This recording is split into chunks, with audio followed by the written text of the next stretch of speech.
তুলে ধরব।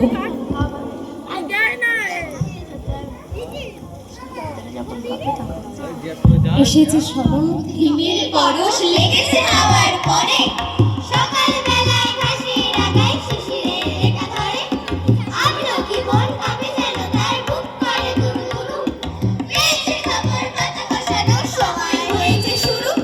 শিউলির ডালে কুড়ি ভরে এলো টগর ফুটিল মেলা, মালো দিল গায়ে খোঁজ নিয়ে যায় মৌমাছি দুই বেলা,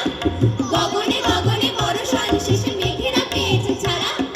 বাতাসে বাতাসে ফিরে ভেসে ভেসে নাই কোনো কাজে তারা, দিঘি ভরা জল করে ঢল ঢল নানা ফুল ধারে ধারে, বাজে গান নাচ খেল ভরে আছে হাওয়া তোলা গায়ে গায়ে, যেদিকে তাকাই সোনার আলো দেখিতে ছুটির ছবি, পূজার ফুলে বনে ওঠে ওই পূজার দিনের রবি। কবি রামচন্দ্র পালের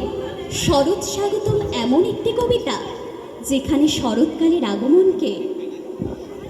পুজোর পুরো আমেজ ধরা পড়েছে এই কবিতাটির মাধ্যমে।